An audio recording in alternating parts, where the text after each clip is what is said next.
La Formule 1, après des années d'absence, pourrait revenir sur le continent africain. Une nouvelle qui réjouit mon petit cœur de Réunionnais issu du métissage culturel bien connu de là-bas. Pour les deux du fond qui suivent pas, la Réunion c'est là, et non, ça n'a rien à voir avec les Antilles, parce que les Antilles c'est là, et qu'il faudrait peut-être arrêter de confondre les océans. Vous avez 25 ans aujourd'hui. Je dis ça, vous en avez peut-être 12, regarde pas mes stats, moi. Il y en a une portion parmi vous qui doivent être en train de se dire que c'est pas trop tôt, et il y en a une portion parmi vous qui est en train de se dire comment ça revenir, Clippy. La Formule 1 a déjà été en Afrique? Pour l'interrogation? Multiple? Alors oui, on va faire un petit point parce que c'est vrai que le bail est relativement ancien. En Formule 1, l'Afrique, ça a été 31 pilotes, 25 d'entre eux sud-africains et 6 d'entre eux rhodésiens. We say Zimbabwe now, don't we? Oui. Parmi tout ce beau monde, un certain Jody Scheckter, champion du monde pour Ferrari en 79, unique champion du monde sud-africain et pendant longtemps dernier champion du monde Ferrari, jusqu'à ce que Schumacher débarque. Il y a eu un gap de 21 ans entre le titre Ferrari de Scheckter et le premier titre Ferrari de Schumacher. Histoire de faire une comparaison qui va faire mal à tous mes potos tifosi, le titre de Kimi c'était il y a 18 ans. Les gens nés en 2007 ont 18 ans. Non, mathématiquement, ça marche pas, ça. Alors, je pourrais m'étaler aussi sur les quelques constructeurs sud-africains qu'on a eu en Formule 1, notamment Alpha Special, qui, oui, a un lien avec Alfa Romeo, et c'est très très intéressant, mais on va se restreindre au Grand Prix, sinon la vidéo va faire 6h30. Il y a eu au total, au championnat du monde de Formule 1, 24 Grands Prix en Afrique. Je dis au championnat du monde de Formule 1 parce qu'il y a eu, dès les années 20, des Grands Prix à Casablanca. Faut savoir que le terme Grand Prix n'est pas exclusif à la Formule 1 ou au pinacle d'un sport. Et il y a aussi des Grands Prix dans des catégories inférieures. Par exemple, le Grand Prix de Macao se court en Formule 3. Et il y a bien un truc qui s'appelle le Grand Prix de Nouvelle-Zélande, qui se court lui aussi, si je ne m'abuse, avec des Formule 3. Et anecdotiquement, le seul pilote sur la grille actuellement à avoir remporté un Grand Prix de Nouvelle-Zélande, eh ben si je dis pas de bêtises, c'est Lance Stroll. Et Lando Norris. Donc les deux étaient Grand Prix winners largement avant d'arriver en Formule 1. D'ailleurs, Liam Lawson aussi, en fait. Oui, mais son papa... Du népotisme. En Formule 1.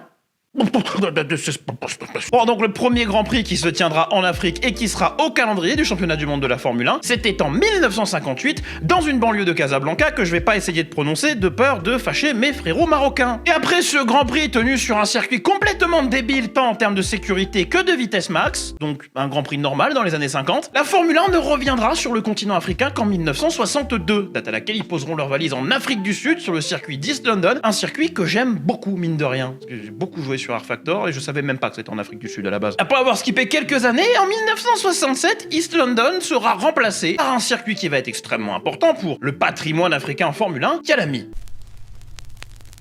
Kyalami, c'est le circuit qui a accueilli la majorité des Grands Prix sur le continent africain. C'est un circuit qui a connu 2 layouts, bien que le deuxième il va le connaître pas très longtemps. Un ultra rapide pour gros cœur que j'aime beaucoup, et un autre plus complexe que le circuit a encore aujourd'hui, plus ou moins quelques modifs. Et Kyalami a une importance certaine en Formule 1. Que ce soit parce qu'il a un petit peu été le théâtre de la grève des pilotes en 1982, oui la même grève là qui fait qu'aujourd'hui on a des super licences en Formule 1. Fantastique Grand Prix de 1978 avec pas moins de 5 changements de leader, ou le dramatique accident de Tom Price en 1977, Kyalami a bel et bien tout connu. Un accident qui coûtera la vie au jeune gallois, lui qui était promis à un avenir plutôt radieux. Colin Chapman le voulait comme pilote sur ce qui allait être la Lotus Wing Car. Un accident qui coûtera aussi la vie à un commissaire de piste du nom de Fred Van Buren. Un accident horrible dont je vous recommande pas la recherche tant il est graphique et les images sont faciles à trouver même sur YouTube, mais qui au moins aura eu des conséquences positives, notamment sur les protocoles donnés au Marshal pour intervenir sur la piste, et qui aura alimenté un petit peu plus la quête, la croisade de la Formule 1 pour plus de sécurité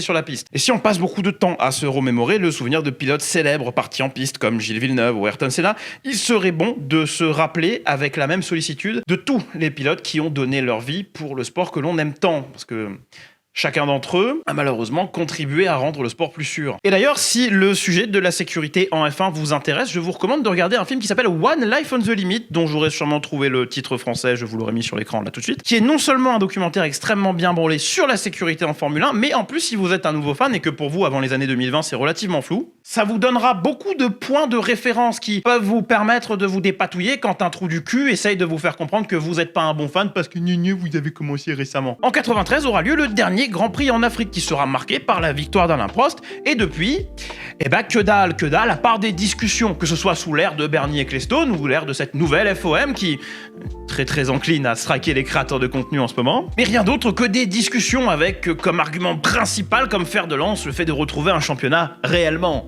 mondial. Can't wait pour le Grand Prix Adélis de la banquise 2026, on va se marrer. Après avoir été recertifié FIA grade 1 en 2022-23, Kyalami était dans les petits papiers de la FIA pour un potentiel retour horizon 2024. Bon, la FIA a dû perdre le papier parce que là maintenant, on parle carrément d'un autre pays. Alors le Rwanda est un petit pays de Centrafrique, pas très loin du Congo et de l'Ouganda. Un pays surtout connu pour sa guerre civile et un en 1994. Mais le Rwanda c'est bien plus que ça, et c'est en tout cas ce que le gouvernement veut convoyer comme image, étant donné que le tourisme là-bas est en plein essor. En tout cas il paraît, moi je suis jamais allé au Rwanda, mais si vous y êtes allé en vacances un jour, n'hésitez pas à partager ça en commentaire, sans déconner. Le Rwanda c'est un pays qui essaye de se donner une belle image bien sportive, notamment le championnat du monde du CI sur route aura lieu là-bas en 2025 si je dis pas de conneries. Et j'ai cru comprendre que la cérémonie de remise des prix de la FIA se ferait dans la capitale du Rwanda cette année. Ce qui est intéressant parce que je crois que c'est la première fois que la FIA organise sa cérémonie de remise des prix dans un pays qui n'a jamais figuré au championnat du monde. À mon avis, c'est une négociation qui est bien engagée pour 2026 ou plus tard encore. Mais alors justement, où c'est qu'on roule? Y a-t-il un circuit dans le pays? Non. Donc ça veut dire qu'il y a deux scénarios. Grand A, circuit urbain de merde, j'ai fait ça sur Google Earth en environ 45 secondes, dites-moi si ça vous plaît. Ou petit 2, circuit à la zob, sorti de terre beaucoup trop vite avec de la main d'œuvre pas chère, ce qui nous rappelle affreusement une certaine Coupe du Monde. Dans tous les cas, je vois pas le délire. Parce que, outre l'Afrique du Sud qui a une solution toute trouvée, a un problème qui n'existe pas vraiment puisque le circuit est grade 1 et que, si je dis pas de bêtises, ça doit être un des pays, si pas le pays le plus riche du continent. Par conséquent, celui où le salaire devrait être beaucoup plus élevé. Et par conséquent, là où les gens auraient le plus de disposable income pour, je sais pas, dépenser leur blé dans ce genre d'événement. Mais outre ces considérations pécuniaires qui, évidemment, ne sont pas au centre des préoccupations de la FOM, il y a d'autres pays qui ont des circuits qui feraient déjà marginalement plus de sens. La Namibie a un autodrome avec plein d'espace autour pour faire des aménagements de fou. Dakar aussi possède un circuit qui en plus est pas trop mal, qu'on pourrait juste aménager pour être grade 1. En plus, il y a un lien entre Dakar et le sport automobile. Et on compte pas moins de 3 circuits en route.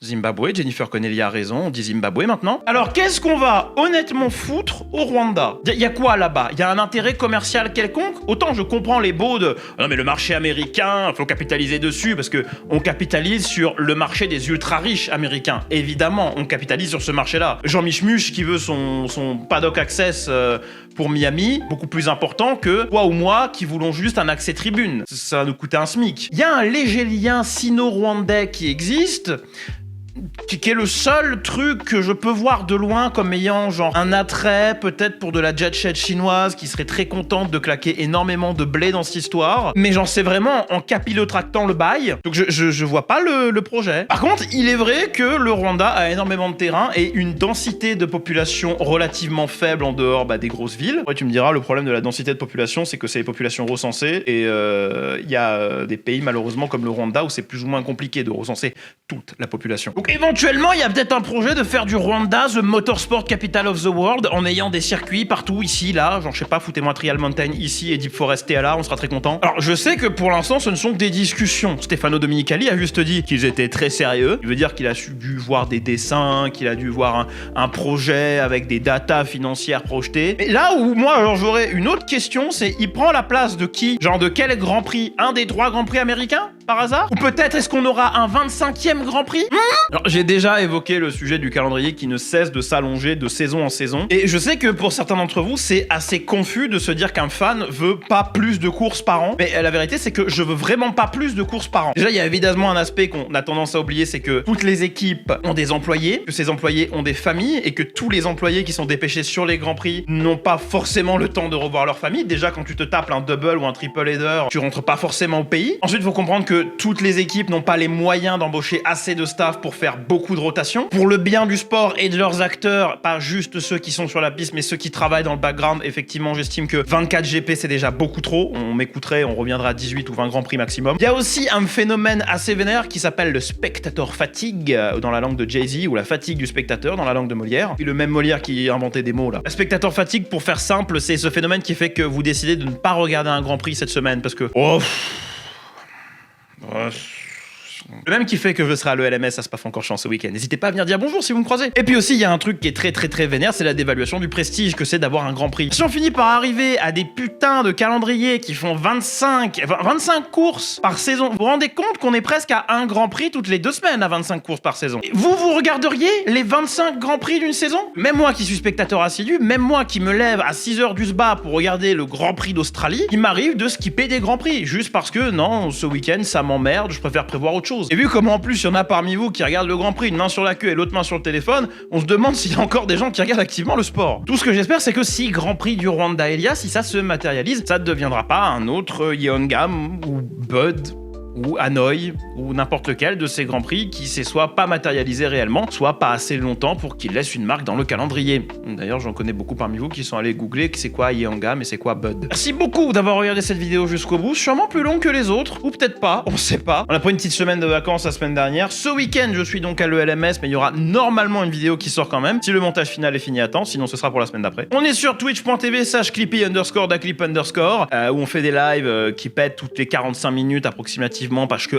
Xavier Niel refuse d'installer la fibre dans mon putain d'appartement là. Du coup on stream en 5G et d'ailleurs j'ai oublié de payer ma facture free et il va falloir que je le fasse sinon on peut plus streamer ce mois-ci. On a une chaîne pour les VOD, autant que je le dise en vidéo maintenant, qui s'appelle Archive d'Aclip, le lien sera en commentaire épinglé. On a aussi une chaîne secondaire sur laquelle pour l'instant il y a rien à part la musique que je mets quand je vais pisser en stream, qui est apparemment tellement bien qu'il fallait absolument que je vous l'upload. Si ça vous plaît, n'hésitez pas à regarder les musiques que Shiv fait, c'est lui notamment qui fait l'outro que vous trouverez nulle part parce que c'était pour moi et que s'il l'upload après, n'hésitez pas à checker les liens de Shiv dans la description. Et puis voilà, c'est tout. C'était Clippy d'Aclip. Des bisous. Je crève de chaud. Faut que j'éteigne les lumières. Bisous. Ciao, bye.